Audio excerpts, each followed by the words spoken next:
jimbo tukasa Gilgali pabaraka. Wangapi wana furaha na wanamtukuza Mungu kwa uwepo wetu mahali hapa tukiwa salama? Bwana apewe sifa. Tunamshukuru Mwenyezi Mungu kwa neema ya pekee kutupatia wakati mwingine wa kuja mbele zake kwa ajili ya ibada. Siku ya leo ikiwa ni siku ya hitimisho la uwepo wetu mahali hapa. Jina la Bwana lipewe sifa. Kwa namna ya pekee sana nipende kuwashukuru uongozi wa TUCASA jimbo pamoja na walezi wake kufanikisha summit hii kwa namna ya pekee sana katika mwaka huu 2025. Bwana awabariki sana. Niwashukuru wanenaji wenzangu Dr. Sadiki, Pastor Funikira pamoja na Elda Makanyelenge kwa namna ambavyo wamekuwa wakishiriki kwa uaminifu kabisa katika uwasilishaji wa mada mbalimbali. Bwana awabariki. Nipende kuwashukuru waimbaji wote mliohusika katika huduma ya nyimbo. Nyimbo ni ibada. Tumemshukuru Mungu na tumemtukuza na tumebarikiwa pia, na Mungu ameinuliwa kupitia sauti zenu kwa namna mnavyomtukuza Mungu na kumsifu. Kwa hakika hivyo mnavyoimba ndivyo wale watakaoenda mbinguni wanavyotakiwa kuimba. Ngoja nirudie, wasioimba namna hiyo mbinguni hawaendi, maana maandiko yamesema wanajifurahisha. Hivyo ndivyo kanisa la Mungu linavyotakiwa kuimba. Hakuna kupinda kulia wala kushoto.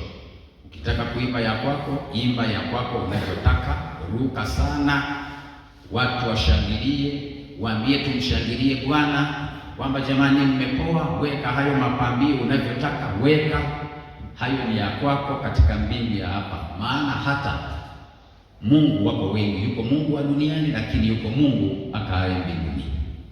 Mbingu nazo ziko nyingi. Kuna mbinguni kule tunakoenda kwa Mungu Baba, lakini iko mbingu ya Morogoro. Lakini hata ukisoma ndani ya Biblia kwa wasomaji wazuri, akina Yesu wako wengi, na hata nyakati zile kulikuwa na Yesu lichawi lililokuwa linaitwa Liwelima. Lichawi lile lilikuwa na vidole 12, mikononi 6 na miguuni 6, lakini alikuwepo Yesu Kristo. Kwa hiyo inategemea ni Mungu yupi, ni mbingu ipi, na ni Yesu yupi unayemuita.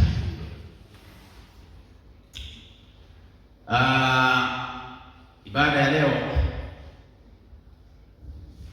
nipende tu kumtambulisha mdogo wangu Yusufu.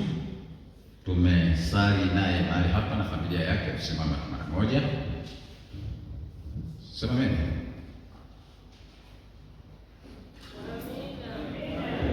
Ikiwa likizo, wiki iliyopita tulikuwa naye pia pale katika Atape, na leo tumesali naye pia mahali hapa.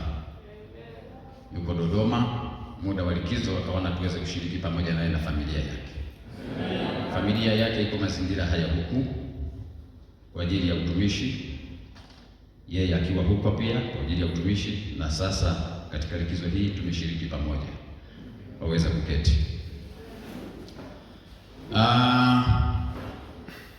Nipende kumshukuru Mungu kwa ajili ya taasisi hii ya Gilgal.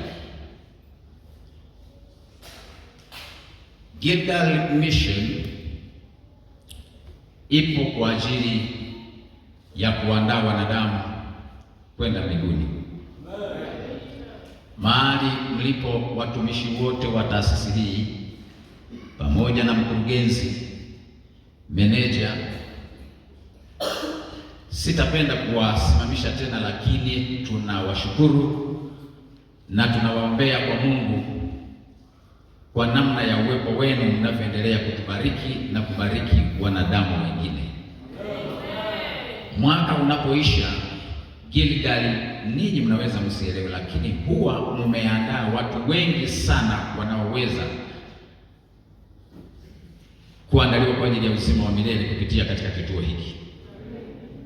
Mahali kilipo kituo kama hiki ninapaheshimu sana, maana ni mazingira kama haya. Mwaka 1944 baba yangu mzazi alialikwa na rafiki zake akiwa na miaka 16 kwenda kuanza darasa la kwanza kwa wamisionari wa Jerumani, na akiwa ameingia mahali hapo ilienda hivyo hivyo mpaka kuhitimisha elimu yake kule Ikizu. Akawa mwalimu na mwanzilishi wa shule sehemu mbalimbali ndani ya kanisa. Nuru hiyo ndiyo tulimoipatia hata sisi. Kama isingekuwa shule, nadhani ningekuwa mtu fulani kule ninakozaliwa visiwa vya Ukara, labda mpiga mieleka fulani. Yawezekana ningekuwa nilishakufa, au nisingekuwa na jicho moja la kushoto, au pua ingekuwa ilishakatwa nikabaki kuwa toinyo, maana mtu asiye na pua huitwa toinyo. Kwa hiyo nina thamini sana na kuheshimu kituo kama hiki. Na asubuhi ya leo sasa niwaalike ili tuweze kushiriki katika ibada ya mchana wa leo, namna ambavyo Mungu atatuongoza katika kusoma neno lake na tukijumuika kwa maombi. Basi na tuombe. Baba mwema, tunakushukuru. Asante kwa neema yako kutupatia nafasi kuja mbele zako kwa ajili ya ibada hii. Andaa mioyo yetu kwa jina la Yesu Kristo, amina. Niombe hiki kiambaza kirudi nyuma kidogo hivi kabla sijaendelea, ili nipate access ya kuangalia kidogo katika vitu fulani.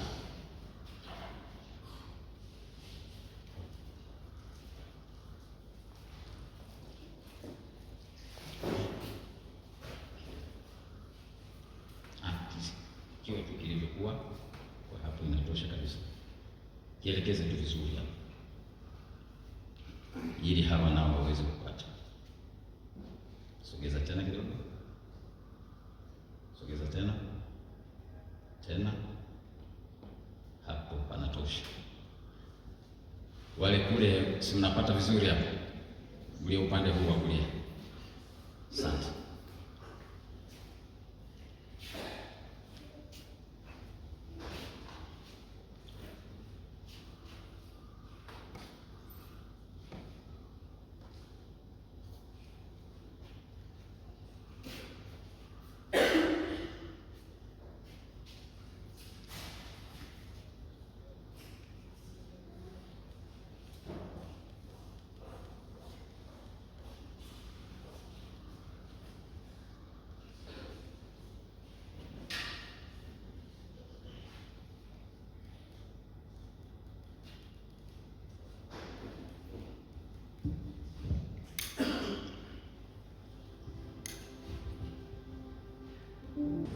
Ishara usiyoweza kupuuza.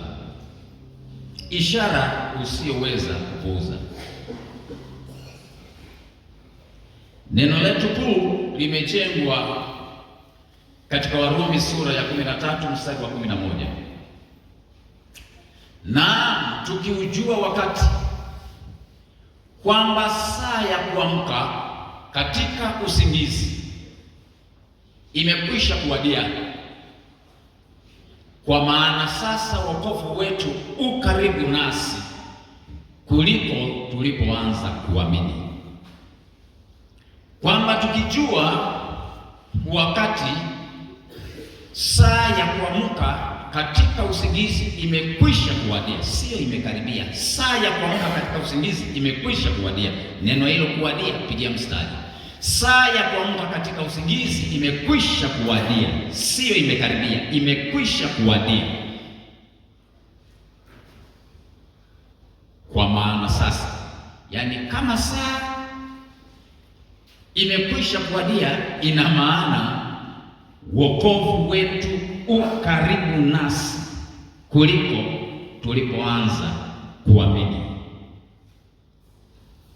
Najua ukiwa na wataalamu unajivuna, mambo yanaenda tu na yanakaa sawa, wala uwezi ukasumbuka. Sasa sikia, ishara ni nini? Ishara ni nini? Maana kichwa cha habari kinatuambia ishara usiyoweza kuipuuza. Ishara ni kitu kinachobainika kwa macho na kinadokeza kutokea kwa jambo fulani. Ishara ni kitu kinachobainika kwa macho, na kinapobainika kwa macho kinadokeza kutokea kwa jambo fulani. Pia hudokeza kutokea au kuwepo kwa kitu. Ishara usiyoweza kupuuza. Kupuuza ni kufanyaje? Kupuuza ni kutokuzingatia, kutokujali au kudharau. Unamwambia mtu jambo hili liko hivi, kishazoea ni hivyo, kishazoea ni hivyo.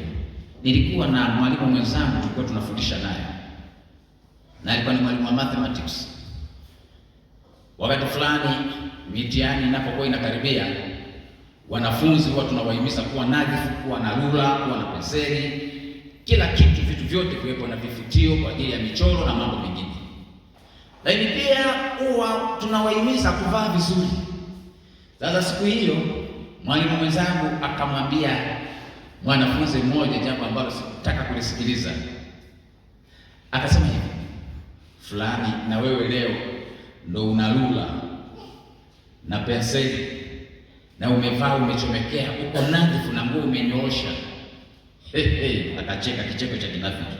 Kwa hiyo unategemea leo utauroga mtihani wewe, na wewe unataka ufaulu, labda mtihani uuroge.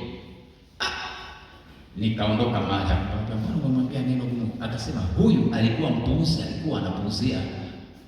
Sasa leo siku ya mwisho ndipo anapojiandaa katika hali ya namna hiyo, kwa maana kwamba huyo mwanafunzi alikuwa hazingatii au alikuwa hajali. Mtu mmoja aitwaye Harry Truman aliyezaliwa Oktoba 30, 1896 alikuwa ni mmiliki wa mgahawa wa Spirit Lake katika vilele vya mlima wa St. Helen katika eneo la Washington kule Marekani. Harry, siku moja wataalamu wa hali ya mazingira walitoa tangazo. Tangazo hili lilikuwa linahusiana na tahadhari ya kuwataka watu kuhama eneo la mlima huo. Kwa nini wahame? Waligundua kwamba kulikuwa na mlipuko wa volkano katika huo mlima.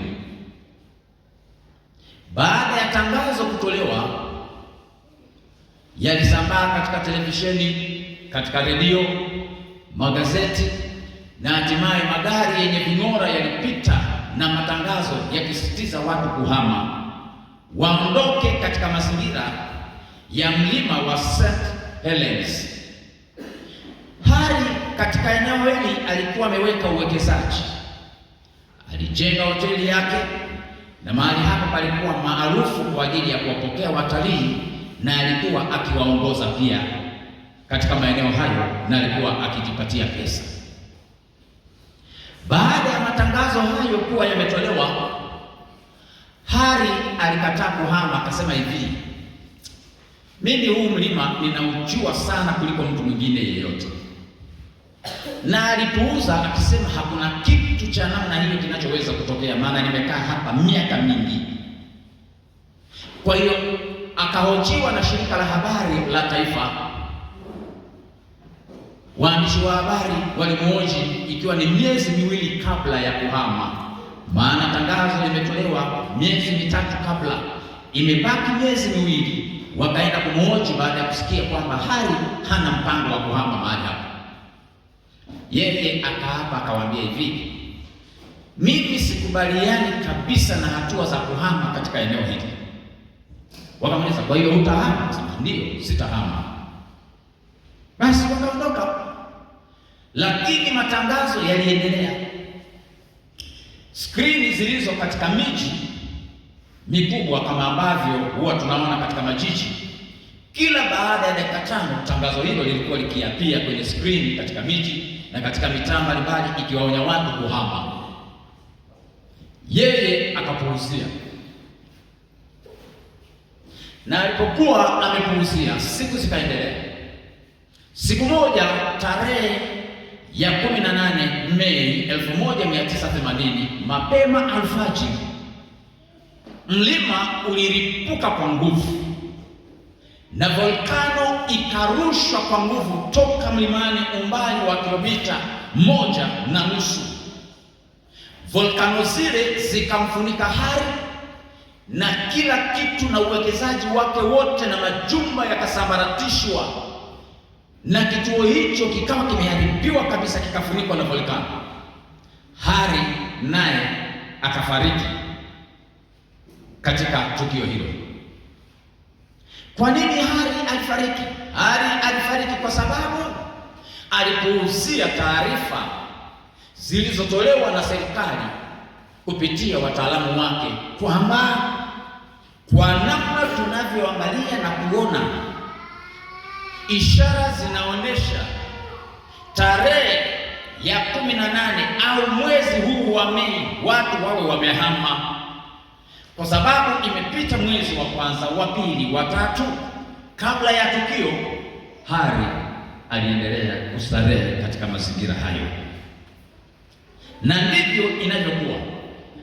Hata Mtume Paulo aliwahi kutoa wito akiwa anawasisitiza waumini wake, akiwa anawaambia, muda huu tulio nao ni wakati wa kuamka usingizini, na muda tulio nao ni muda wa kuvua mavazi ya giza. Muda tulio nao ni muda wa kuvaa mavazi ya nuru, na ni muda wa kukaa macho sasa, tukisoma dalili za nyakati, maana ujio wa Yesu Kristo ukaribu. Katika Mathayo sura ya 24 ipo ishara au ziko ishara ambazo huwezi kukapuuza. Wanafunzi walimwomba Yesu awaoneshe ishara au dalili za kurudi kwake, na ishara hizi hazitakiwi kupuuzwa. Katika Mathayo 24 Biblia inaeleza akiwa ameketi katika mlima wa Mizeituni, wanafunzi walimwendea kwa faragha wakisema, tuambie mambo hayo yatakuwa lini, nayo ni nini dalili ya kuja kwako na mwisho wa dunia? Kristo hakusita, akaanza kuzitaja. Akasema, akawaambia, angalieni mtu asiwadanganye, kwa sababu wengi watakuja kwa jina langu wakisema mimi ni Kristo, nao watawadanganya wengi. Katika habari hii ya kuwadanganya wengi, mwanafunzi mpendwa wa Yesu Kristo aliwahi kusema katika Yohana wa kwanza, akasema, wapenzi, msiamini kila roho, bali zijaribuni hizo roho. Kristo alishapaa kwenda mbinguni, Yohana wa kwanza sura ya 4, kwamba zimetokana na Mungu, kwa sababu manabii wa uongo wengi wametokea duniani. Habari hizi tunapokuwa tukizisoma, huwa tunasahau, tunafikiri ni matukio yaliyokuwa yanasema si hapa duniani na wala hayakuhusu sisi. Sasa sitaki ni kuache kule nyuma katika habari hizo za Yesu Kristo, wakati alipokuwa akisema, ninakuleta leo kwa matukio haya unayoishi leo. Mfano, nchini Kenya kuna Yesu aitwaye Yesu wa Tongaren nchini Kenya, kutoka katika eneo la Bungoma. Yeye naye amekuja na ana mwanamke. Waandishi wa habari waliwahi kumhoji, wakamwambia, inakuwaje wakati Yesu katika utumishi wake ule wa miaka yote 3.5 hakuoa wala hakujishughulisha na habari ya kuwa na familia, wewe inakuwaje? Yeye anawajibu, anasema kwamba wewe usijali, kama nilikuja wakati ule ule na nikazaliwa katika hali ya namna hiyo, sasa hivi nimekuja, lakini niko katika hali nyingine, hali ya sasa ni ya kuoa. Wakamwambia, Yesu aliyekuja zamani alizaliwa kwa Mariam na Yusufu na alitabiriwa, lakini wewe ulikuwa na shughuli zako ulizokuwa unafanya hapa, na umezaliwa kwenu ni kwa fulani na baba yako ni fulani, tunamfahamu, hata habari za utabiri wako hazipo. Anawaambia hayo yasikutishe, mimi ndiye huyu ambaye nimekuja, na anao mitume wake wa kike na wa kiume, na mawaita majina, na anao manabii. Huyo ni Yesu, watu wa Galilaya. Lakini bado wako manabii wengine ambao wametokea. Kwa mfano, katika nchi ya Kenya, kando ya Yesu huyo watu Galilaya, kuna mtu mmoja aitwaye Paul Mackenzie na kanisa lake la Good News International. Yeye amehamasisha waumini wafunge hadi wafe ili wamlaki Yesu Kristo, na taarifa hizo mnazo kama mnasoma katika habari ya mitandao. Na aliwaongoza watu katika msitu unaoitwa Shakahola, na idadi ya watu 440 walipoteza maisha kwa sababu wanamfuata nabii huyu aitwaye Paul Mackenzie. Ukienda katika nchi ya Ghana, nabii mmoja aitwaye Noa, kwa sababu yeye jina lake ni Nuhu, ametoa mafunuo kwamba Mungu amemwambia ajenge safina, na kweli amejenga safina 8 katika mji wa Kumasi kule Ghana, na kila safina ina uwezo wa kuchukua watu 500,000. Safina 8 ameziweka mahali hapo, usimuulize fedha amezitoa wapi, ila amejenga safina 8 za kubeba watu 500,000 kila moja. Na mafunuo yake akasema hivi, tarehe 25 Desemba 2025 Mungu atakaribisha dunia. Hivyo watu toka pande zote za Afrika wameenda, wengine kuweka kuomba nafasi tukio hilo linapotokea waweze kujisalimisha. Na bahati mbaya sana, tarehe 25 aliyoitangaza ilikuwa ni juzi, wakati tunaanza mkutano hapo, Yesu hakutokea. Baada ya uongo huo, leo huyu mtu Noa amewekwa nguvuni, anaitwa nabii Noah Ebo, ametoa nguvuni na serikali. Lakini yule Yesu wa Tongareni, yule wa Kenya, alipokuwa akiendelea kutangaza na kujinafasi kwamba yeye ni Yesu amekuja, yalipokaribia majira ya Pasaka mwezi wa 4 miaka 2 iliyopita, ameendelea kujitangaza hivyo. Mwaka mmoja wa pili, waumini wake wakambadilikia, wakasema sasa tarehe ya Pasaka itakapofika lazima tukutungike msalabani ili utufie. Alipoambiwa anatungikwa msalabani awafie, maana Kristo alikuja kufia dhambi za watu, akakimbia kwenda polisi kujisalimisha kwa sababu ya usalama wa uhai wake. Hao ni akina Yesu ambao wamekuwepo duniani na wengine wa namna hizo tofauti tofauti. Kristo akasema habari ya tetesi za vita katika Mathayo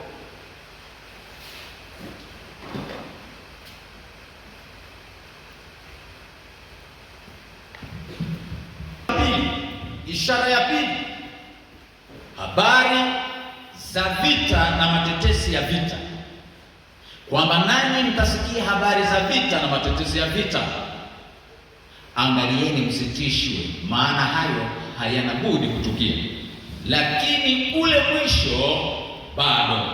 Hizi ni ishara ambazo hupaswi kuzipuuzia. Matetesi ya vita tumeyasikia sehemu mbalimbali, taifa linapigana na taifa jingine. Kule Ukraine tumeshuhudia akipigana na huyo jamaa. Huko Mashariki ya Kati vita inaendelea, hata sehemu mbalimbali na hata nchi zingine, wao wenyewe kwa wenyewe wanapigana. Hiyo nayo ni ishara. Kristo akasema taifa litaondoka kupigana na taifa, na akadokeza kidokezo cha 3 cha 4 ambacho ni njaa pamoja na matetemeko, aliweka pamoja. Kuna njaa na matetemeko. Na katika habari ya njaa na matetemeko na taifa kupigana na taifa jingine, kwa habari ya njaa inakadiriwa kwamba 60% ya wakazi wa dunia wana utapiamlo na 20% wana udhaifu wa njaa.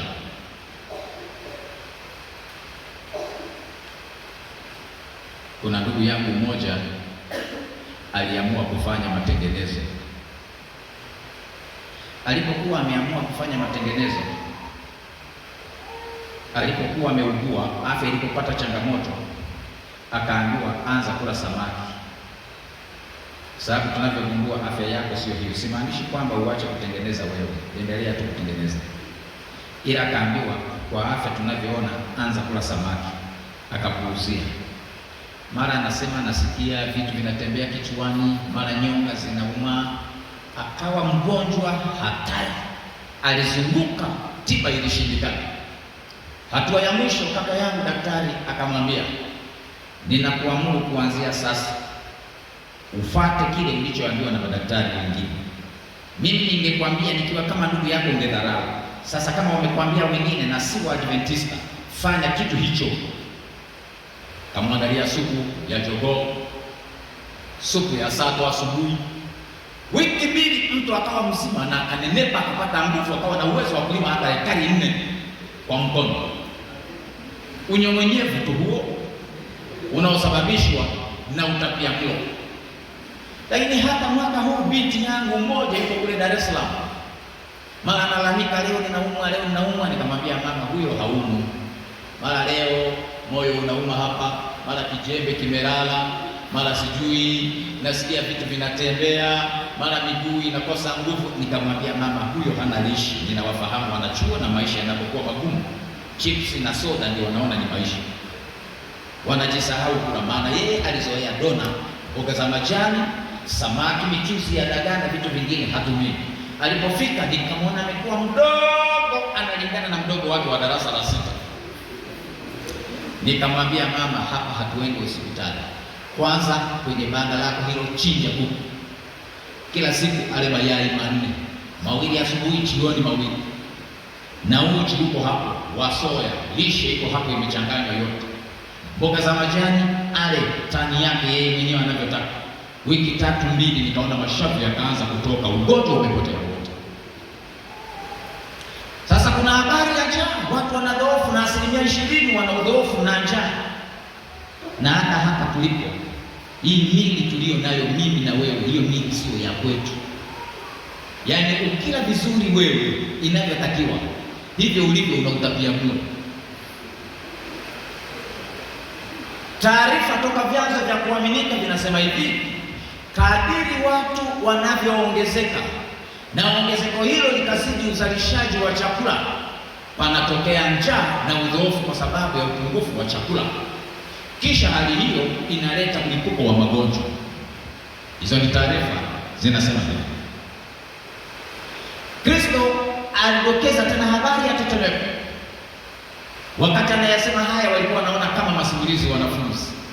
Sisi tumeyashuhudia, maana ndiyo tunaishi katika kipindi hiki, kwamba katika karne ya 18 kulikuwa na jumla ya matetemeko 6 makubwa,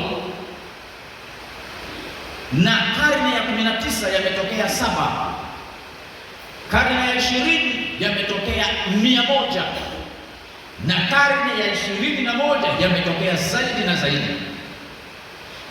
Nchini Chile tarehe 22 Mei 1960 usiku, tetemeko liliua watu 1600 na wengine 3000 walijeruhiwa na wengine 200,000 walikosa makazi. Taarifa zinaonyesha hivi. Kule Alaska, Marekani, tarehe 28 Machi 1964 watu 131 walikufa kwa tetemeko lililotokea.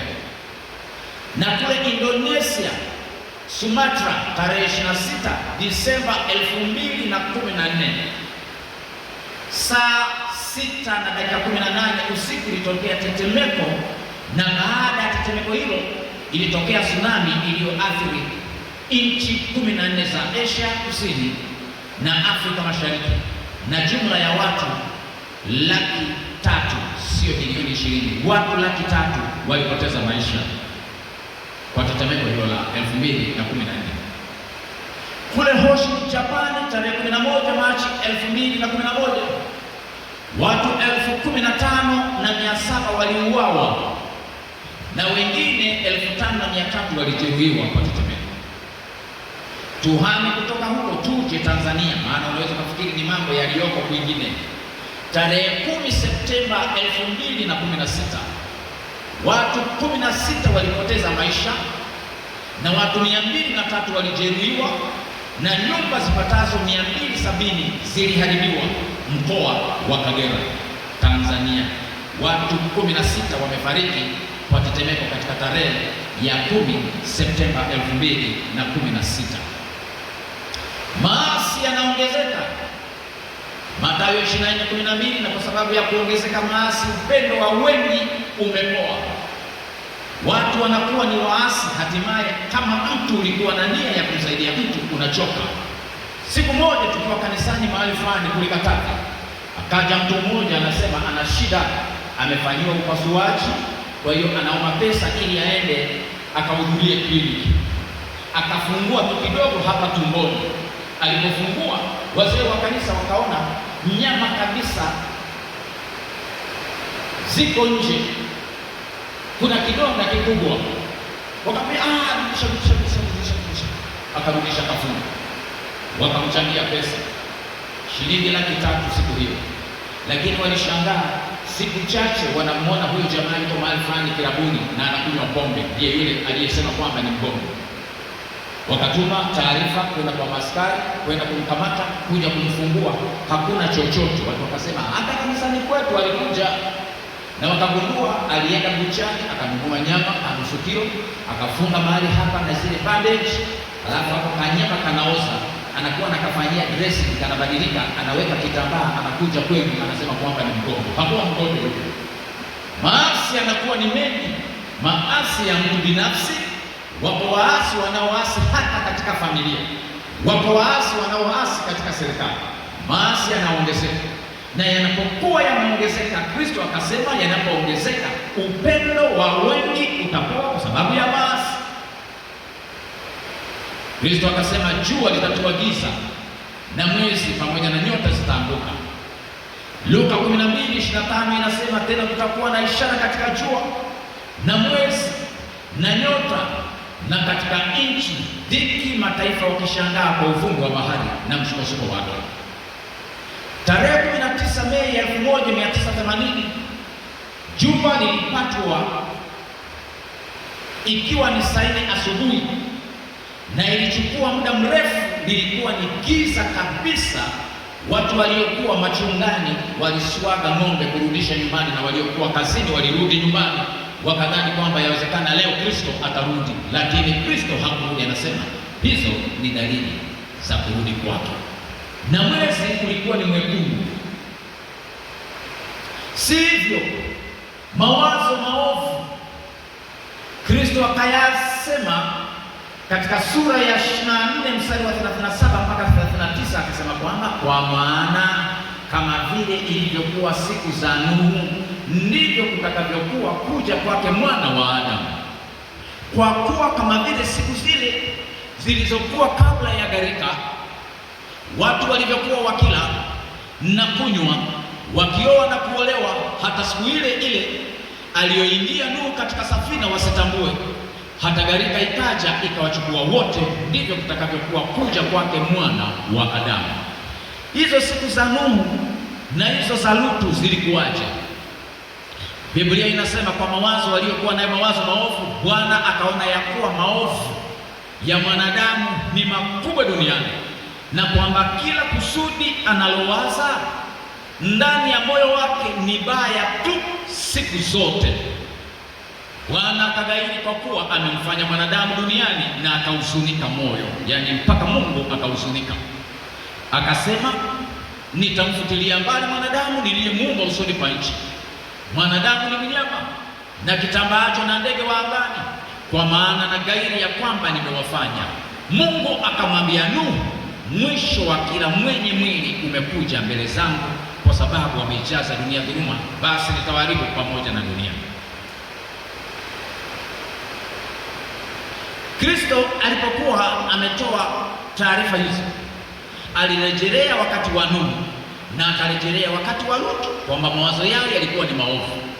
Na wakati wa Lutu neno linasema hivi: basi wale malaika wawili wakaja Sodoma jioni, na Lutu alikuwa amekaa mlangoni pa Sodoma. Lutu akawaona, akaondoka, akaenda kuwalaki, akainama kifudifudi, akasema, bwana zangu, karibuni, na wasi mwingie nyumbani mwa mtumwa wenu, mkalale, mkanawe miguu yenu, hata asubuhi mwondoke na mapema mkaende zenu. Wakasema, sivyo, lakini tutakaa uwanjani usiku kucha. Wanajifanya kana kwamba si wageni wake, wakati ni wageni wake. Akawasihi sana, nao wakaja wakaingia nyumbani mwake. Sikia kilichotokea. Aliwafanyia karamu, akawapikia mikate isiyochachwa, nao wakala. Sasa neno linasema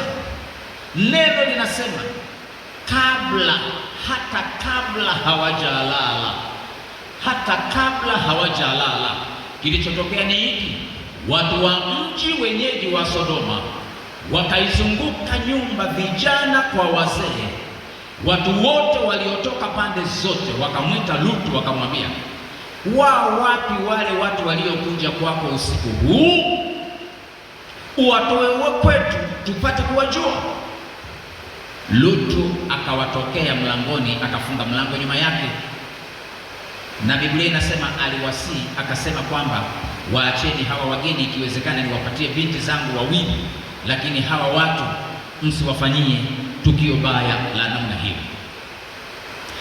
Na Biblia inaendelea kusema kwamba hawa watu, mengine ninasema na ninafupisha, wakamjibu Lutu wakasema, ondoka hapa.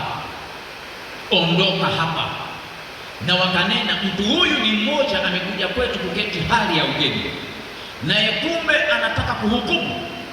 Basi tutakutenda wewe vibaya kuliko hawa. Basi wakamsonga sana huyo Lutu, wakakaribia kuuvunja mlango, wakakaribia kuuvunja. Hawa wageni ni wajumbe wa kutoka mbinguni.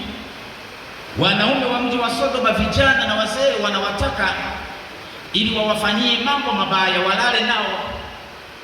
Na wanaposema tunataka hawa wageni ili kuwajua, wanataka walale nao, na wanaelewa ni wanaume kwa wanaume, na ndio dhambi iliyokuwepo. Kristo anaposema kama zilivyokuwa siku za Lutu au katika siku za Nuhu. Kwa Nuhu kulikuwa na maasi pamoja na madharau na maangamivu na mauaji, lakini katika Sodoma dhambi ya ushoga ndiyo ilikuwa imekithiri. Biblia inasema kwamba malaika wakawapiga hao watu kwa upofu, wadogo kwa wakubwa.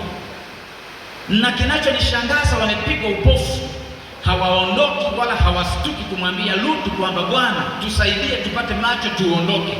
Wamepigwa upofu, bado wanatafuta mlango, hawaoni, wanapapasa wauone mlango ili waingie, waweze kuwapaka wageni waliokuja, wageni wa kiume ndani ya nyumba. Biblia inaposema nyakati hizo za kurudi kwake Yesu Kristo, akizitolea mfano wa namna hiyo, leo habari ya dhambi iliyokuwepo wakati wa Lutu ndiyo iliyopo sasa. Kwa habari ya ushoga ndiyo imeshamiri. Miaka miwili iliyopita Tanzania hapa tulitikiswa, ilifikia hatua kwamba sasa shule zifungwe, zile shule za msingi, kusiwe na bodi. Wakajaribu kutafuta namna, kufuatilia, kuona watu wanaofanya mambo ya namna hiyo, na kukawa na walimu wengine au walezi wa wanafunzi ndani ya basi wanafanya vituko. Lakini taarifa ziko nyingi, hata ndani ya familia. Leo hii usiamini mgeni anayekuja nyumbani na ukamlaza chumba kimoja. Nilishakataa, hata kama ni mimi. Niko radhi watoto wale walale sebuleni, yeye alale mwenyewe huko, maana anaweza kulala nao akawafanyia kitu mbaya. Na Biblia inataja ushoga, na ikitajwa kabisa kabisa kwamba wageni waliokuwa wametoka mbinguni ndio walitakiwa kufanyiwa hivyo. Shoga ni nani? Ni mwanaume anayefanyiwa mambo ya kike, anaitwa hanithi au msenge. Kuna wanaume leo katika dunia ya leo yanataka kufanyiwa hivyo. Dhambi ya Sodoma hiyo, kuna wanaume wanataka kufanyiwa hivyo, na yawezekana hata miongoni mwenu hapa nina mashaka. Na kama una dhambi inayokunyemelea ya namna hiyo, ukome kwa jina la Yesu katika masaa ya mchana wa leo. Mwanaume mzima na wanasema tunataka haki zetu. Una haki gani? Wako wenzao wanaoitwa mabasha, akina nani hawa? Ambao ni mwanaume anayeingilia wanaume wenzake kinyume cha maumbile ya asili, basha huyo. Na wakomei kwa wanaume tu, hata kwa wake zao. Juzi hapa Pastor Mwakenyelenge amefundisha na akasema changamoto iliyofika hadi kwa mshiriki fulani. Hata mimi nikiwa mahali fulani nilikutana na tukio hilo. Mchungaji akaniambia, hapa kanisani kwangu kuna 1, 2, 3. Imekuwaje? Imefahamika huyo jamaa ndicho hicho anachokifanya kwa mke wake, lakini mwanamke ameshindwa kusema. Kwa kuwa ameshindwa kusema, ikaja kugundulika mshiriki mmoja mahali hapo akashuhudia, akasema ni kweli hayo anayosema huyo mke wake. Wakasema, wewe umejuaje? Akasema, mimi alinitokea, alinitongoza, lakini tulipokuwa tumekubaliana akanitumia hela, akaniambia nitataka na kule kwenye kinyeo. Pumbafu mkubwa wewe. Nikamwambia, nenda kamwambie imo kanisani, simo kanisani hizi dhambi. Watu wameoa lakini wanapita mpaka huko. Si mnaelewa? Mkija hapa mnajifanya hamuelewi, na mnaelewa kabisa, mpaka mna majina mnaita kwa mparange, kwamba kwa namna ambavyo Mungu amemuumba mwanadamu, bado wanadamu mavumbuzi yao yamekuwa ni mengi, hayatoshi, mpaka wanaenda hadi huko. Na haitoshi, wamegeuza matumizi ya mwili wa mwanadamu, matumizi ya mwanamke na ya mwanaume. Watu wanazama mpaka chumvini, wanaenda kulamba. Ya siku za Nuhu yamezidi na yamevuka.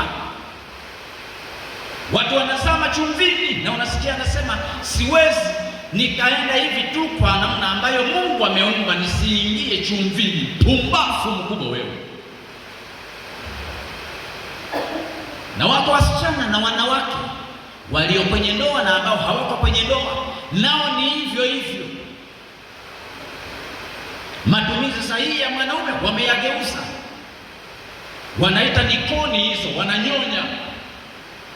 Ukiwa umefungwa, umelala usingizi, unaweza ukadhani dunia jinsi ilivyo. Bado tuko mbali sana. Makini, ninakwambia mahali tulipo tuko mahali pabaya sana. Na unaposema amkeni enyi wana wa ukombozi, na wimbo mliouweka mahali hapa unakwambia hivi, wewe uliye mwana wa ukombozi au uliye mrithi wa ufalme, kwa nini unalala? Hayo unapoyaona sio vichekesho vya kusoma mtandaoni. Unaambiwa hizo usisinzie, amka, usimame, uvae silaha za Mungu. Yanapotokea hayo au ukiyasikia hayo, ni muda wa kuvaa silaha. Lakini bado huyu mwana wa ukombozi analala usingizi, na anaambiwa mataifa makubwa ya dunia yanapigana na yanajiangusha. Hizo ni dalili, na wala usiwe na hofu, zinazokuambia kwamba masaa ya usiku yameenda sana, kuja kwa mfalme kunakaribia. Haitoshi, wako wanaojiita wasagaji. Hawa ni wanawake kwa wanawake. Hii ya kwanza unaweza kukuta hapa kuna huyu majogoo kwa majogoo, au jogoo kwa jike likahitaji mahali pengine ambapo si mahali sahihi. Lakini Mtume Paulo, habari hii Kristo alisema tu, akaifumba, akasema zilivyokuwa nyakati za Nuhu na Lutu, akanyamaza. Ukizifuata nyakati za Nuhu na Lutu ndizo hizo. Na Mtume Paulo akaandika, walipomjua Mungu hawakumtukuza kama ndiye Mungu, wala hawakumshukuru. Walipotea katika uzushi wao. Uzushi gani huo? Wa kusema chumvini na kwingine huko nyuma, huo ndio uzushi. Bali walipotea katika uzushi wao na mioyo yao ya ujinga ikatiwa giza.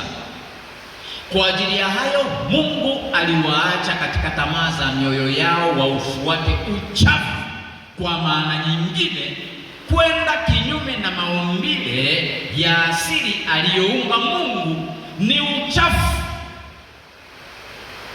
Na wanaotetea kwamba wanataka haki zao wanatetea haki ya uchafu, maana mioyo au akili zao zina ujinga, na kila anayefanya hayo ni mjinga na amelala usingizi.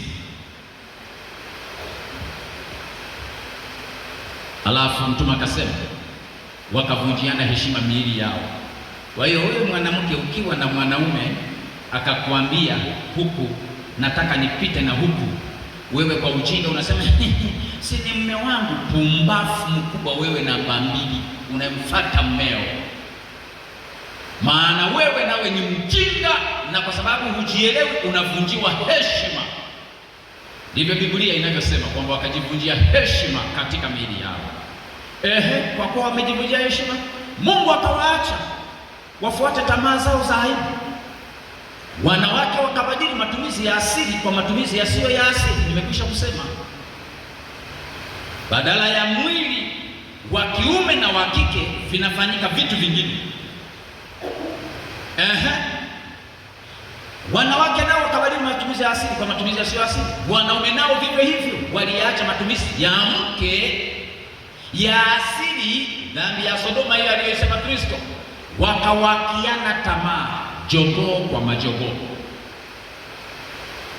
Wanaume wakiyatenda yasiyopasa, mwanaume anayefanya hayo anatenda yasiyopasa, wakapata nafsini mwao malipo ya upotevu wao yaliyo haki yao.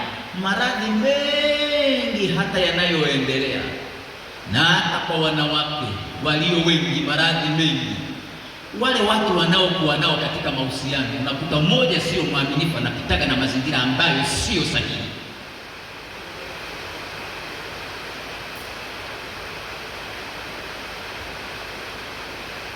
Biblia inasema Mungu akawaacha, na alipowaacha,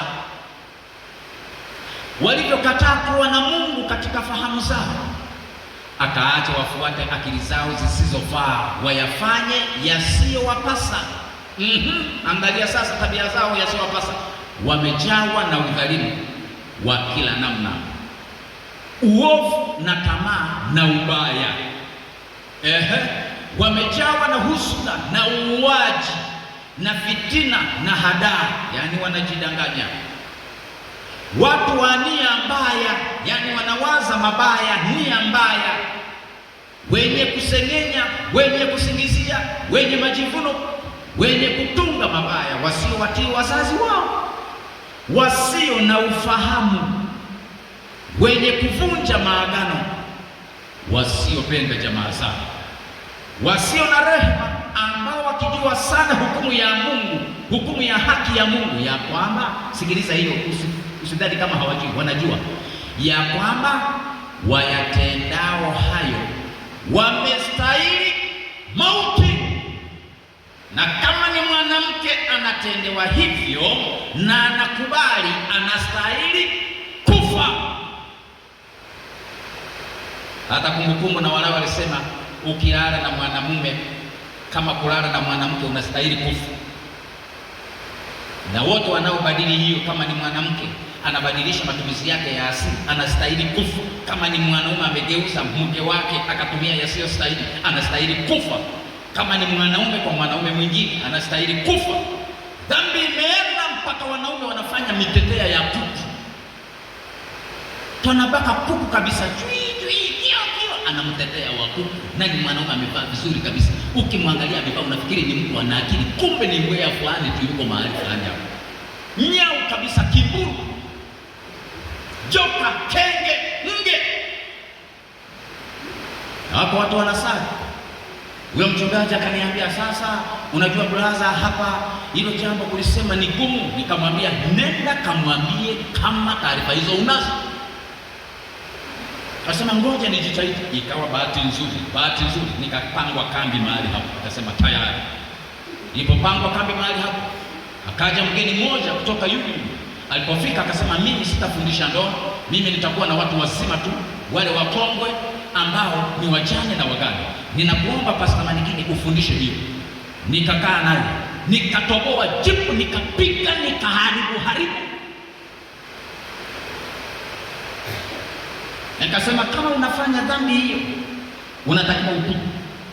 Na nikatoa na madhara yanayosababishwa kutokana na hiyo. Nikaingia kikemia zaidi sasa na kibiolojia. Watu wakajikuta wagonjwa ni wengi waliopitia njia kama hizo. Kwa rehema nikawaambia njoni nyumbani mpate dawa, wapumbavu nyie. Kakaa kwenye dozi. Yuko mmoja leo naye amepigia simu. Na ni mshiriki wangu. Imetokea habari ya namna hiyo, akanitumia ujumbe akaniambia, mchungaji, shikamoo, marahaba.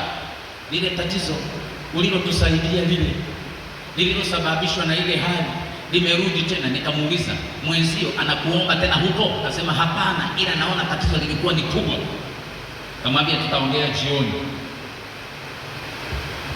Wewe unahamisha bakteria katika mazingira yasiyo sahihi kuleta katika sehemu nyingine. Hivi wewe si umesoma biolojia, unaelewa kabisa normal flora wa mdomoni, wanaokaa mdomoni, au bakteria wanaotunza kinywa na wanaotunza hayo maeneo ya asili. Unapoweka ulimi unaharibu huko, lakini hata kinywa chako hicho wako bakteria wanaotunza hiki kinywa, unaweka vitu vingine unahamisha unaleta huko. Yaani mpaka hayo nayo tukwambie.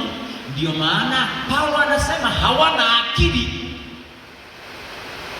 Pumbafu unanyonya huko, pumbafu mkubwa wewe.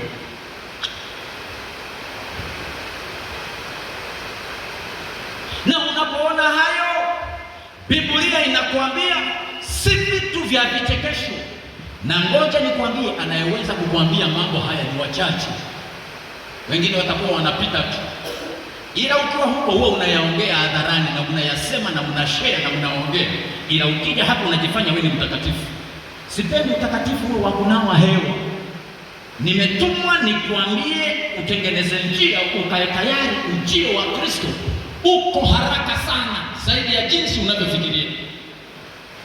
Si muda wa kusema ndivyo watu wetu walivyo. Na ukiendelea hapo ukisoma, Paulo anasema wapo wanakubaliana na hayo, na wanakubaliana na hao wanaoyatenda hayo, wakielewa kabisa kwamba hukumu ya Mungu imesema mtu huyu anastahili kufa. Wanaokubaliana na hayo ni wapi? Kiongozi mmoja wa kanisa ikatokea akasema, tuwakubali tu hao nao mashoga ndivyo walivyo, tuwakubali ndivyo walivyozaliwa. Si ameshakwambia Paulo, wanaokubaliana na hayo na wakijiita ni viongozi wa kanisa na wanahalalisha, wanawaambia viongozi wa chini, fungisheni hizo ndoa. Nao hakuna ndoa hapo. Ndoa maana yake, tafsiri ya ndoa ni makubaliano ya jinsi ya ke na me walioamua kuishi pamoja. Na ukiingia zaidi kwa serikali ya Tanzania inakwambia ni mtu aliyezaliwa katika jinsi hiyo, sio aliyebadilisha jinsi.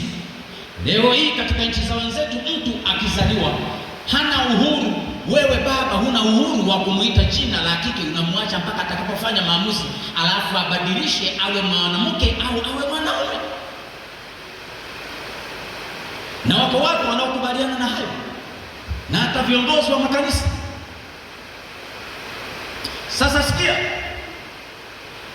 Biblia inasema wenye jeuri, yaani ni wajeuri. Hata hao waliokaa hapa ni wajeuri. Usifikiri kwamba hawaelewi. Wakiwa hapa ni watakatifu wote. Na ngoja nikwambie, hata hao watoto unaokuwa nao wewe hapa nyumbani mzazi, usifikiri kwamba ni watakatifu. Hiyo dini ni ya wewe na mke wako. Na ukitaka uelewe, wewe watege tu. Wakati mwingine siku hiyo ibada kuamka saa 11 wewe ndio unaanzisha kila siku, unafika Bwana asubuhi, ndio wanakuja, unafikiri una watoto, unasema fulani omba. Potezea siku nyingine, wewe unataka amka saa hiyo aanzishe wimbo. Au uwapangie fulani tasimamia hivi. Au siku nyingine uende safari bila kuambia kwamba dumuni katika kufanya ibada, na uje uwapapatize. Fike tu ghafla, uliza kwa katoto kaliko kadogo, vilivyo ni viaminifu, katakwambia kwamba tulikuwa hatufanyi au tulikuwa hatuombi. Kama ilikuwa saa 11, hiyo ni ya kwako. Yaani wewe unakazana, ni sawa na mzazi, unakazana kuwekeza, unafanya hivi na hivi, unampeleka mtoto huku na huku, hana muda. Ila tunatimiza makusudi ya Mungu ukiwepo duniani, uache alama kama Biblia inavyosema kwamba mtu mwenye akili huachia hata wana wa wanawe urithi. Ukaondoka ukaacha kitu, haileti akilini nikiwa na miaka 70 au 80 niendelee kuwekeza. Walio wapumbafu ndio wanasema siwezi kuendelea kuwekeza maana na miaka michache ninaenda kufa. Biblia inakutaka uwekeze hata ukiwa na miaka 90. Sasa hawa watu Biblia inasema ni wenye jeuri, wenye kutakabari na wana majivuno na wanatunga mabaya, wasiowatii wazazi wao, wasio na ufahamu, wenye kuvunja maagano, wasiopenda jamaa zao, wasio na rehema, wakijua sana hukumu ya haki ya kwamba ya Mungu. Wayatendayo hayo wamestahili mauti. Wanatenda hayo, yaani wanaelewa wanastahili kufa, ila wanayatenda. Wala si hivyo tu, bali wanakubaliana nao wayatendao. Si sheria ingetolewa tu kwa serikali za wanadamu kwamba anayetenda hivyo afungwe kifungo cha maisha, tena asiende hivi hivi au ametandikwa viboko 20 matakoni na akiwa amevua nguo ya mbali ili viboko vimuingie vizuri. Lakini unasikia unasema tu kwamba basi tuwakubali tu hivyo, na unasikia ni mchungaji kanisani, ni padri nasema basi ndivyo walivyo, tuwakubali hivyo. Mungu hakuumba mtu mwanaume aingiliwe na hakuumba mwanamke aingiliwe kinyume.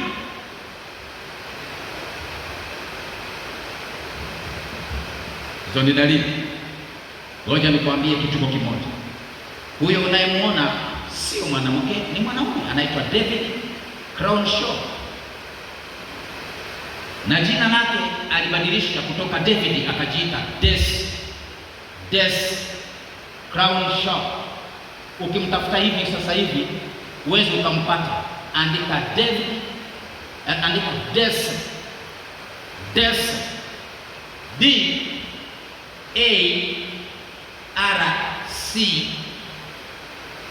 D-A-R-C-E-Y.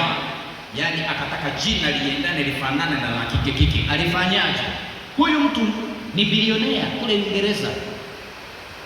Huyu ni raia wa Uingereza na ni mmiliki wa kampuni ya Snow Business. Kiingia tu hapo Snow Business Company unaiona. Baada ya kupata mapesa alipandikiza homoni za kike, yani estrogen hormone, ili abadilishe aonekane wa kike. Alipokuwa amefanya hivyo kwa sababu amepata mapesa, mwili ukabadilika. Hips zikaanza kutuna na kisha sauti ikaanza kubadilika. Alikuwa anaongea Kideshi akaanza kuongea habari yako, na hata matendo yakaanza kubadilika, akaanza kutembea hivi, akaanza kuvaa magauni. Taarifa zikasema David sasa hivi ameanza kufanya kama wafanyavyo wanawake warembo, anajiremba na sauti imebadilika, na wakati huo huo ameanza kuvaa magauni.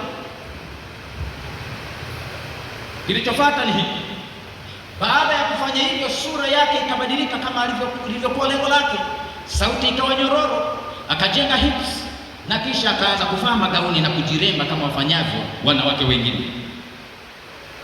Na akakaririwa akisema hivi: baada ya miaka 2 ijayo nitajitosa kwa upasuaji ili kuondoa jinsi ya kiume na kupandikiza ya kike. Habari hizi ni kutoka katika gazeti la Rai la Machi 4 mpaka 10 la 2004, na chanzo cha habari zake cha habari hizi zikiwa ni gazeti la The Times la India la 2004. Hapo yupo kwenye furaha yake, mwili wote umeshabadilika na anacheka, ukimwangalia utafikiri ni mwanamke, sio mwanamke, ni mwanaume. Na nikashuhudia video moja, mzazi mmoja anaenda kukutana na mwanae aliyebadilisha jinsi, si mwanaume tena, ni wa kike. Baba alipokwenda kukutana naye mahali hapo, mtoto alipotokeza, mzee akalia mpaka makamasi, akalia, wakamsaidia lakini ikashindikana. Ndio wakati tuliomba, inua kichwa, tazama mbele tu, mfalme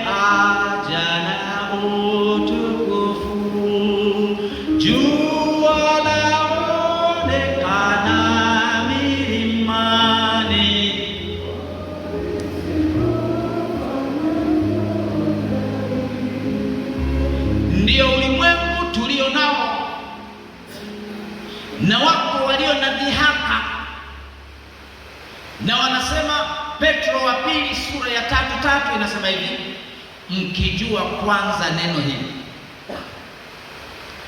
ya kwamba katika siku za mwisho watakuja na dhihaka zao, watu wenye kudhihaki, wafuatao tamaa zao wenyewe, na kusema, iko wapi ahadi ile ya kuja kwake? Kwa maana tangu hapo babu zetu walipolala, vitu vyote vinakaa hali hiyo hiyo tangu mwanzo wa kuumbwa. Na wenye dhihaka wengine wamo kanisani. Ukisemea jambo hili kwamba hili liko hivi, utasikia wanakwambia wewe ni mshamba au huna hela. Wanadhihaka, wanakushusha hadhi. Ukikuta ni kachungaji kajinga kanafyata mkia, maana ni kajinga. Penda mtu mmoja akasema kwamba vijinga huwa vinajipendekeza. Vijinga ni kujipendekeza na kuwasema wengine. Kajinga kanajipendekeza ili kakubalike, ila mwenye akili huwa hajipendekezi, maana akili yake ndiyo inayomlinda na ndiyo inamweka mahali fulani. Ila wasio na akili hawapendi wenye akili, maana nadhani kukaa na mwenye akili atachukua sifa, yeye apande juu alafu yeye awe chini. Nikamkariri huyo mtu akasema jambo jingine, akasema hivi, lakini mwenye akili huwa hapendi kusimama mahali pa cheo, maana akili yake inamtaka hawa anaibua vitu. Na mwenye akili, mwenye cheo angekuwa na akili, angemtumia huyu mwenye akili amuibulie vitu, shirika lake au taasisi yake isimame na iende juu. Wewe una shida gani ukiwa mtaani ukawa na wahubiri mahiri, wahubiri 50, 30 wanaokuwa na uwezo wa kuhubiri, na ukipanga mahubiri katika mtaa wako wanafanya wenyewe mpaka ufanye wewe mwenyewe? Yaani kuna watu wana uwezo na karama wanatuzidi, hata uwezo, hata namna ya mipango. Watu wamesoma habari ya mipango, wamekuwa ni maafisa maendeleo, maafisa mipango, na wao wanatushangaa sana hata kwenye mambo yetu tunayoyapanga ya kanisani ya kichinga. Mtu anakuwa amekaa basi kwa sababu anakuheshimu wewe mchungaji, anakuona akili ya zimu. Unafanya mambo ya kipuuzi kabisa, anakuhurumia tu, anakuheshimu. Akikuheshimu wewe unakuja unasema ni mimi mchungaji nimesema, umesema, ila una akili. Sasa kakiwa kachungaji kajinga, kwa sababu kanataka kapendwe, hakata yasema hayo, katafyata mkia. Na kama uliingia humu ili usiseme kile ulichotumwa na Mungu, utapigwa vibaya na utakufa. Yaani ni yeye uahirishe uende ukafanye kazi nyingine. Na hata ninyi mlioko hapa, kwa sababu kuna watu ninawaona wanawindu, unafikiri kuwa mchungaji ni kusimama hapa ukadariva hizo sermon, umevaa makoti, watu wanasema fulani. Kuna zaidi ya hiyo. Hili sio kama la walokole, kuna mambo ya kusimamia.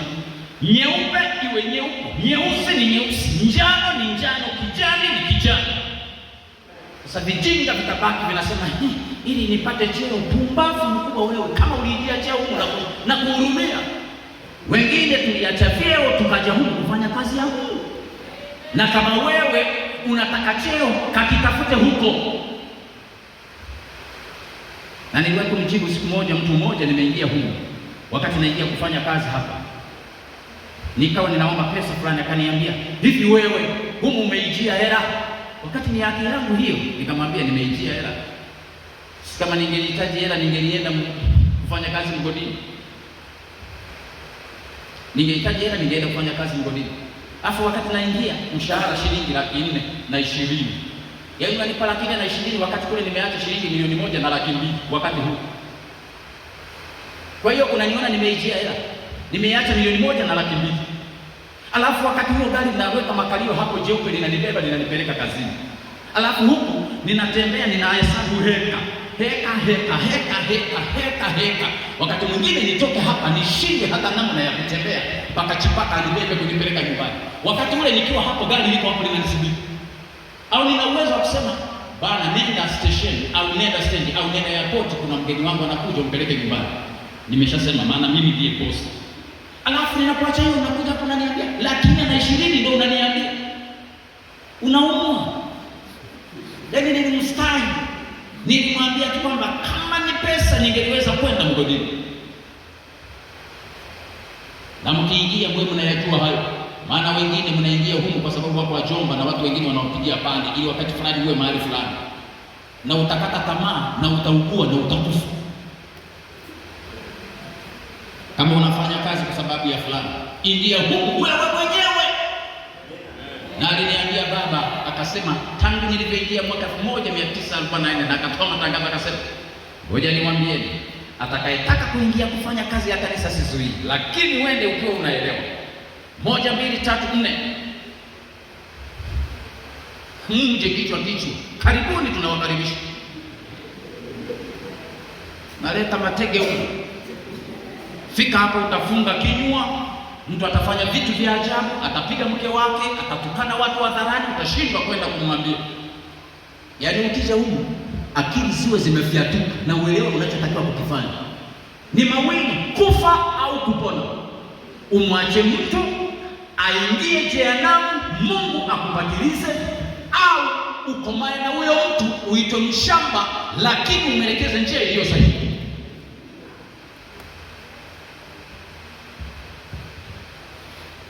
Dhihaka sipo, nilikuwa nikieleza dhihaka. Usidhani kwamba dhihaka hizi anazosema Petro ni dhihaka za nje za wapagani. Tena wapagani wanaheshima sana. Pagani wanatuitaga baba mchungaji. Akishaelewa tu wewe ni mchungaji, tena wa kanisa la Adventista wanatupa heshima hata ukiingia zile ofisi zao. Washenzi wako huko. Tena ni wale ambao wa hali ya kawaida ya kati, wale waliosoma kabisa na wenye nidhamu kubwa, wana heshima kubwa sana. Yaani unashangaa unajiona mimi tu kwa sababu ya kitu hiki tu. Mbona huyo mtu anajitoa sana mpaka unapata aibu. Napata aibu.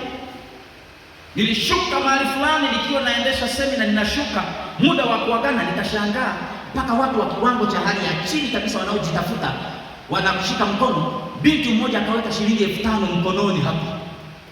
Nilifuatia nikamuuliza unafanya kazi gani? Akasema nafanya kazi ya mgahawa. Nikaona mimi ndo natakiwa nimpandishe huyo mtu, nimpatie hata mtaji afike mahali fulani, lakini kwa heshima amefanya hiyo. Ukiingia ukiwa kenge fulani ambaye hukuelewa nini kilikuingiza huko, hutaweza kuambia watu kwamba muda huu sasa si muda wa kulala usingizi.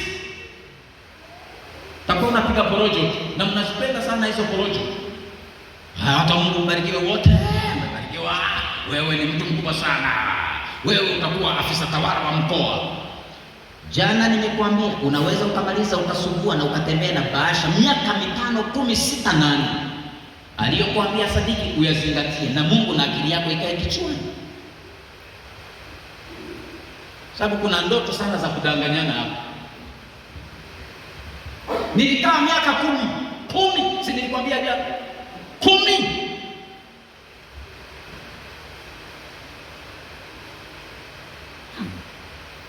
Maana hufumba macho yao wasione neno hili, ya kuwa zilikuwapo mbingu tangu zamani na nchi pia imefanyizwa kutoka maji katika maji na ndani ya maji kwa neno la Mungu.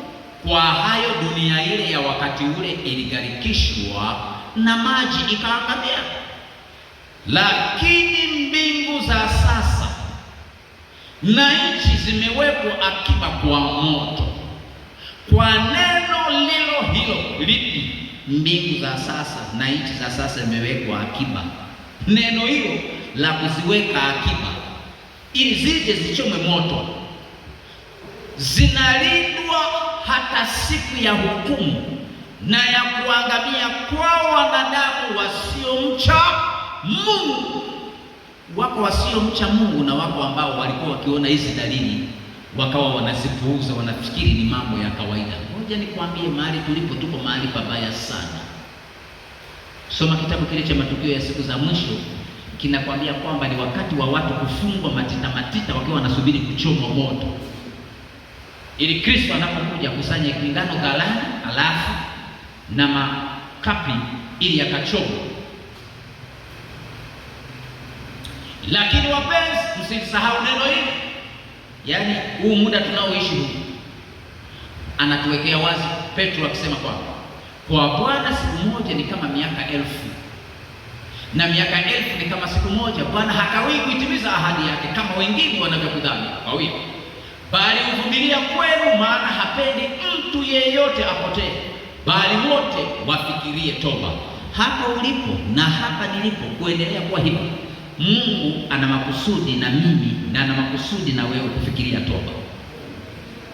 Mungu kukustahi na kukuleta katika summit hii, anataka uangalie dalili na uvae silaha, uamke kwa ajili ya wokovu unaokaribia. Akatangaza habari ya mwisho, tukio la mwisho, tena habari njema ya ufalme. Tunaposema habari njema ya ufalme, habari hii madhehebu mengine hayamo humu kwenye habari njema. Habari njema ni ile inayoleta wokovu. Hakuna habari njema ya kurukaruka, unaruka unaenda kama ni nyimbo hizo na majitu, unaruka na madisko na shangaa Bwana Yesu kirani enda hapo na mkuta unaruka, haya cheza cheza, afu unawahamasisha watu. Hiyo sio Injili. Injili ni ile iliyohubiriwa na Nuhu, tangu kwa Adamu, kwa Nuhu mpaka kwa Kristo anaporudi mara ya pili. Injili ya milele ndiyo inayotajwa kwamba inapohubiriwa katika ulimwengu wote na ukawa ni ushuhuda kwa mataifa yote, hapo ndipo ule mwisho utakapokuja. Barikiwe Gilgal Mission. Injili inarushwa, yaani utake usitake utakutana nayo, na ukiona hivyo elewa Kristo yuko mlangoni, maana dalili hii ndiyo ya mwisho na hakuna nyingine. Ukiona watu wanapokea wito, wanakuja, wanaongoka, wanaacha habari ya dhambi, wakampokea Yesu Kristo kwa Injili, Kristo anarudi siku si nyingi. Ila watu tunajidanganya, tunasema bado niko hai, lakini kifo ni muda wowote kinatokea. Siku moja nilikuwa nimeketi na wanangu hapo, nilikuwa nawaambia, unajua huwa nataka mimi mtu ambaye akili yake inafanya kazi, hata ukimwachia kazi aifanye, na ukimuuliza kimekuwa hivi, kimekuwa hivi, kimekuwa hivi. Kaambia hivi, ikitokea nyie kama hivi nikifa leo hii, mtatokeza kweli nini? Unasikia mama siku ile kusema na wewe usio unasema hivyo. Nikamwambia kwamba kufa kupo, wale waliofariki jana na waliofariki wakaacha watoto wao wakiwa ni wadogo, Mungu alikuwa wapenda. Sisi ni wenye haki sana zaidi ya hao. Kufa kupo, yaani namgeukia mtoto mmoja baada ya mwingine. Bahati mbaya sana, penye miti huwa hakuna wajenzi. Ndio kweli. Hata kwangu nimeona kuna watu wanaonisumbua, kuna vichwa viwili vibovu, na wengine yaani wasio wazawa na wasio wa Adamu wanapenda hekima na miongozo inayoweza kukupitisha hapo mpaka wakapita. Wale ambao ni wazawa wanastarehe kama Wayahudi walivyokuwa wanastarehe, wanasema wao ndio haki yao, ndio wenye neno, na utashangaa.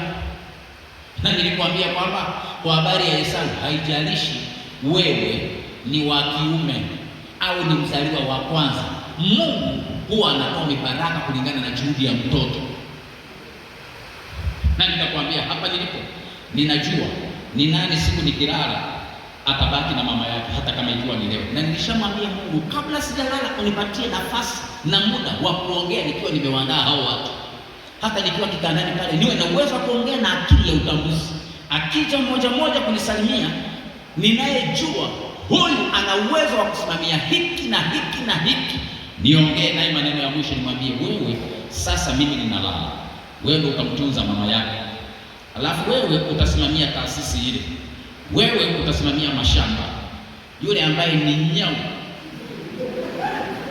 kenge, kimburu, pakashumu, kama ziko kwenye account utamwambia zile pesa kwenye account au na ile nyumba. Sitaki kumhusisha kwa mradi mkubwa unaoweza kusimama miaka hata zaidi ya 100, maana atasumbua wenzake. Ni wewe lofa tu unayefariki hivyo hivyo, na hujaweka mipango mahali hapo ulipo, hujui kwamba unapofariki itakuwaje. Wazee wa imani, Ibrahim kabla hajafa, ngoja nikwambie, Ibrahim kabla hajafa walimkusanyikia Isaka pamoja na yule Ishmaeli. Alikuja, ingawa alikuwa ametoka hapa si mrefu, alikuja na walimzika baba yao alipozikwa Sara pale Makpela. Anapofariki Isaka, Yakobo alikuja na lile Esau, litoto lililokuwa limekataa habari ya urithi, nalo lilikuja Edomu. Amefia mikononi mwao na anaongea nao. Unanielewa? Yakobo naye anawaambia, kusanyikeni enyi wana wa Yakobo, wana wa Israeli, msikie yale yatakayowapata au yatakayowatukia mbeleni. Akawabariki mmoja mmoja watoto wake. Anamwambia, wewe uwe hivi, wewe uwe hivi, wewe uwe hivi. Yaani hiyo habari ya kukaa kijinga ni ya kwako tu, ila Biblia inaonyesha hivi.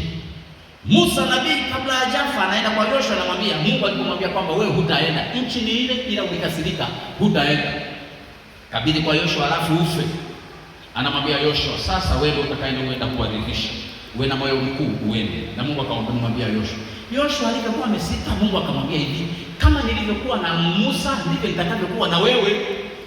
Na anamgeukia Musa anamwambia, panda sasa mlimani ufe. Musa anamwambia, niache tu baba niende. Akamwambia, hapana, yatosha, nenda ukafe. Akatembea vizuri kwenda mlimani kwenda kufa. Hiyo inamaanisha hivi, ukiishi maisha ya uaminifu, Mungu atakujulisha hata siku yako ya kufa. Malofa tu ndio yanakufaga ili tunakuwa hivi. Twa Mungu afi hivi. Lala vizuri tena ameoga. Na anaweza kavaa suti vizuri. Alafu akasema, ngoja nikapumzike. Na hili nimelishuhudia kwa baba yangu mzazi. Siku tunatoka hospitali, nililala hoteli moja, chumba kimoja na yeye akiwa anaumwa. Kaka yangu akawa ameniambia, kwa habari ya mzee, hali ilivyo hatapona. Yeye akalala chumba kingine. Usiku saa 8 ninapoamka kutaka kwenda haja ndogo, ninapoamka usingizini, nikasikia anaomba na anaongea na Mungu kama anaongea na rafiki yake. Anamwambia, baba, ninakushukuru, umenipatia muda wa miaka ya ziada, na shukurani nyingine, ninapofariki sasa hakuna mtoto hata mmoja aliye mdogo, wa mwisho na miaka 33 na ana kazi, anajitambua. Ninapokuomba sasa, ninapolala mavumbini, hawa watoto unisaidie wasikuache wewe. La pili, wapatie uwezo wa kumtunza mama yangu. Jingine, umsaidie mwanao. Akamsema mama anaitwa Lucy, msaidie binti yako Lucy awe na uwezo wa kuvumilia ninapokuwa nimelala mauti. Nikajua kumbe jamaa anakufa. Nikahuzunika, nilitulia, sikujigeuza. Tulipofika nyumbani, wiki moja hakufa, ya pili hakufa, na ruhusa ikawa imeisha. Akaniambia, bwana, uniomba ruhusa kwenda hospitali, kwani nikisaidiaje? Nikamwambia imeisha. Akasema rudi. Nikasema nilikuwa nakuangalia kidogo, kumbe mimi akili yangu najua nasubiri afya nikiwepo. Akaniambia rudi kazi. Mlamu haitiki. Dada yake ambaye ni mama akamwambia ingia tu. Wakaingia, naye kufika Mlamu alikuwa amevaa vizuri hiyo siku ya Sabato, tena aliwaomba chakula fulani ndicho alichokula, na alikuwa ni mchangamfu na mpole. Wakakuta Mlamu amelala vizuri. Hakuna mtu aliyeenda kumpunja wala kutengeneza jicho wala mdomo. Kwa hiyo ninapokuambia, ninamaanisha wasiosoma ishara, wasioelewa muda wanaoishi duniani, hawaelewi ishara hizi. Wanapoziona wanafikiri ni mambo ya kawaida. Kwa hiyo siku ya mwisho itawafikia ghafla kama mtego unasavyo. Na Kristo anaposema siku hiyo kuanasa kama mtego unasavyo, hamaanishi siku ya kuja kwake kwa utukufu peke yake. Anamaanisha kuna siku yako kufikia kulala mauti. Ukiwa bado ni mshenzi, ukiwa ni mpuuzi, waweza ukalala kwa ajali na historia yako ikafungwa. Hapo ndio utajua Ngoja nikusomee nukuu moja hapa katika kutoka Review and Herald Oktoba 1945. Anasema hivi nabii wa Mungu, nisikilize: hakika hakuna hata mmoja anayejiandaa kwa ajili ya marejeo ya Yesu atakayekutwa kwenye sinema, kwenye disco au kwenye kumbi za mpira na kumbi za filamu. Tukiuliza hapa ni wangapi kama Man U yuko uwanjani siku hiyo atarudi kanisani? Lakini nukuu inasema hakuna hata mmoja anayejiandaa kumpokea Yesu Kristo atakayekutwa kwenye ukumbi wa mpira au wa disco.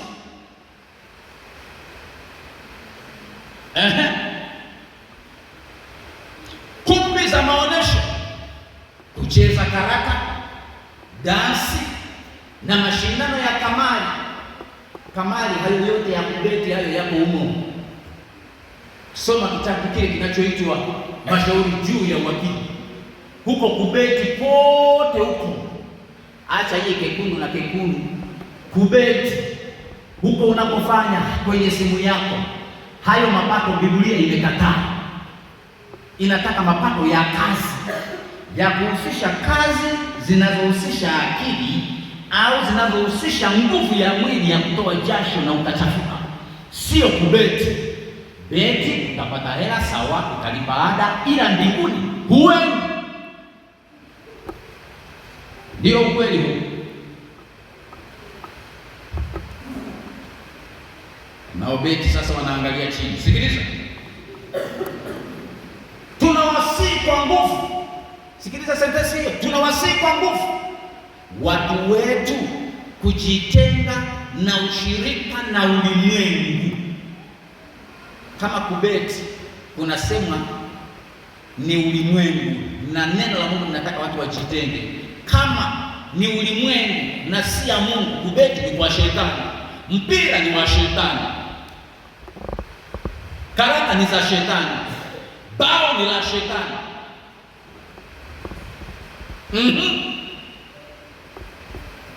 Na hapa katika fukwe za kuoga wazi yamekuja maendeleo. Ninaenda ati kuogelea, niko na watoto wangu wa kike na wa kiume, akina Lucy wako hapo, akina Morini, tunaenda eti kuogelea, ni ukisasa. Niko hapo baba na mabinti wako hapo, tumevaa vinguo vya kuogelea, tunaingia majini, nguo zinang'ang'ania mpaka unaangalia mfereji wa mavi wa mtu, unamuona kabisa huo mfereji wa mavi huo na nguo. Pumbavu mkubwa wewe. Mungu hana ukisasa, hiyo anakataa. Kama wanaenda kuogelea waende na mama yao. Wajua, nilishikwa na shangaa sana. Sisi mzee aliyesomea kwa misionari, ulipofikia umri fulani tu na miaka hiyo 7 ngapi hapo, sisi tunazaliwa ziwani, lakini cha kushangaza kulikuwa na bafu nyumbani, hatuogei ziwani. Na ikitokea ninyi au umeenda ziwani kufua, ukatokea ukaoga, au mzee yuko huko akija hataki kukuona hata uchi, na ni mwanaume kwa mwanaume mwenzi, au tukiwa shambani tunapomaliza shughuli, maana mashamba yanaenda mpaka ziwani, muda wa kuoga uwezo kukuta eti mko hapo mnaingia majini, mnavua mnachotoa nguo zote, chopwe majini, baba yako hapo na wewe hapo, mnatoka na sabuni mnaoga hapo. Huo ni upumbavu. Kilichomfanya yule jamaa alaaniwe kuona uchi wa baba yake. Yaani kishakuwa mtu mzima unajitambua, hutakiwi kuona uchi wa baba yake. Na usivyo na akili wewe baba, unaenda kuogelea na wanao tena wa kike, afu unaona ndio maisha. Na maziwa hili hapa nusu na hili nusu, anatembea kutoka majini, fegenye makalio amebarikiwa, fegenye, na unaona mwanangu huyu ameumbwa. Huna akili wewe. Na hata ninyi mnaosimamia idara ya vijana, kama wanaogelea waende na huyo wa kike, na la kiume nalo unalikuta lipo tu, afu wanakumbatiana, muda huo wameshamkuwa zimesha nani. Huna akili, na nikikukuta na kufuta ushirika. Yaani afanyika mambo ya kipuzi kabisa. Na nilishatoa utaratibu, mtoto akifikisha umri fulani hakuna kulala chumbani kwangu. Na hata vinavyozaliwa kana kitanda chake, nilipokuwa bado nazaa. Silali na mtoto kitanda kimoja. Kipo cha kwake hapo chumbani na vinguo anavyokuwa amevaa, akimaliza kunyonya anakaa huko. Ananyonyesha huko, sio hapa. Na akifikia umri fulani anakaa kwa ndugu zake huko. Shusha heshima. Mtoto anashindwa kuelewa kwamba hiki ni chumba cha baba, hiki ni chumba cha dada. Wanawake ndio mna matatizo nyingi. Maana mnavaliana nguo kabisa mpaka na watoto. Baba kama aliko safari, mama unamkaribisha, unalala naye chumbani. Ukome kuanzia leo. Sio anaingia huko anaona mpaka kaptula za baba, ile mitagajo ya baba ameweka hapa na hiyo. Na kwa masaa mengine nayo linaenda bafuni limevaa kaptula, limefunga taulo tu, manyoya yako hadharani, linaenda bafuni linasema kwa sababu mimi ni mwanaume. Ukome kuanzia leo.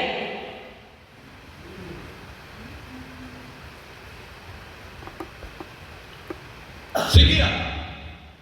Baada ya habari njema ya ufalme kuhubiriwa, ni pamoja na hii. Iko habari njema inayohubiriwa ya kanisani, iko na ya nje. Wa humu ndani nao wanatakiwa wahubiriwe habari njema. Mwisho Kristo alihitimisha hivi: kwa mtini jifunzeni mfano, tawi lake liishapokuwa laini na kuchanua majani, mwatambua ya kuwa wakati wa mavuno ni karibu. Nanyi kadhalika myaonapo mambo hayo yaliyotajwa yote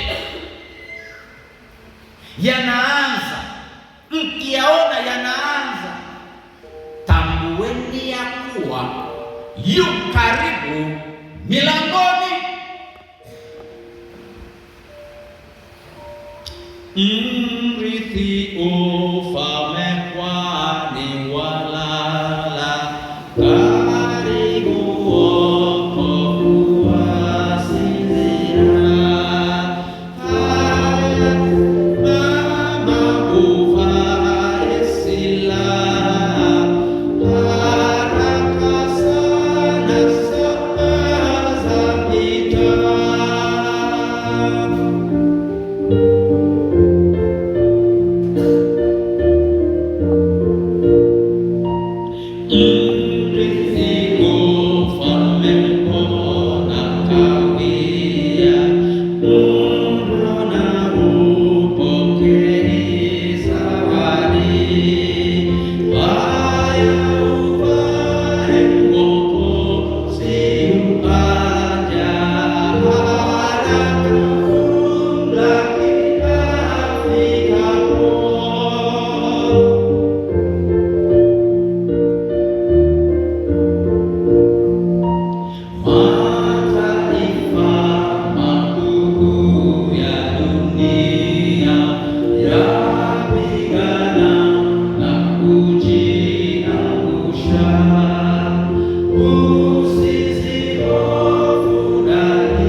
Imba kwa tafakari, maana hapa kuna mtego wa kutazama wengine wanafanyaje.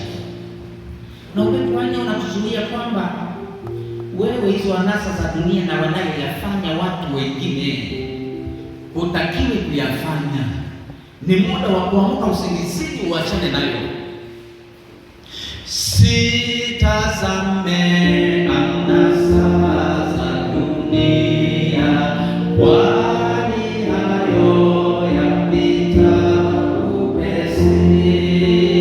Sivunje kamba zinazokufunga, mrithi ufalme njoo karibuni.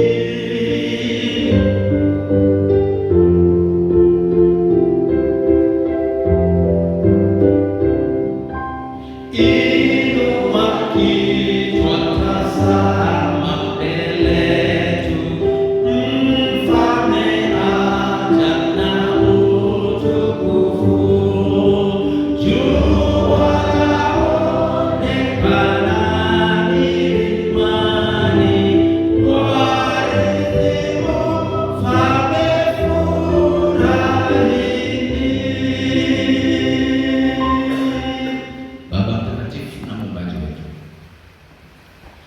Tunakushukuru kwa sababu umetupatia nafasi kuwepo miguuni pako muda wa siku 4 mahali hapa. Neno letu kuu ilikuwa ni kuamka katika usingizi wa kiroho, tujiandae kukulaki unaporudi mara ya pili, kwa sababu mwovu shetani ameweka mitego mingi za anasa na mivuto ya dunia. Tunashindwa kuelewa dalili za nyakati na hatimaye tunafanana na ulimwengu. Tunaomba utusamehe, tupatie uwezo wa ushindi, tupatie uwezo wa kutembea chini ya miguu yako, na ukitujalia kusoma dalili za nyakati, na isiwepo ishara hata moja ya kupuuza, na uandae maisha yetu kwa ajili ya utukufu wa jina lako. Na waweka sasa mkononi mwako waabuduji wote waliokuja katika ibada ya siku ya leo, taasisi ya Gilgali na watumishi wake wote. Endelea kuwabariki wanapoendelea kupiga mbiu ya kutangaza ujio wako ulio karibu sana. Mibaraka yako iandamane pamoja nao, maana wanafanya kile ambacho ni kusudi la mbingu, kuandaa ulimwengu kwa ajili ya ujio wako mara ya pili. Bariki tangu mkurugenzi mpaka mtumishi wa kiwango cha chini, kwa wapatie mahitaji yao na uandae wote kwa ajili ya ufalme, na mibaraka yako isiwapungukie ya kimwili na hata ya roho. Wanatukasa wote waliokuja pamoja na walezi wao, wachungaji na hata sisi wanenaji. Tunaomba neema yako isituache mfalme, tuandae kwa ajili ya ujio wako wa mara ya pili, na hata tunapokuwa tukiyafanya haya, yatusaidie hata sisi wenyewe kujiandaa kwa ajili ya kupokelewa katika makao yako kule mbinguni, unapokuja kuleta ufalme wako hapa duniani kwa walioishi sawasawa na ahadi zako. Mchana wa leo uwe pamoja nasi na hata kwa ibada zingine zitakazokuwa zikifuata, na ndivyo tuombavyo kupitia jina la Bwana wetu Yesu Kristo, amen.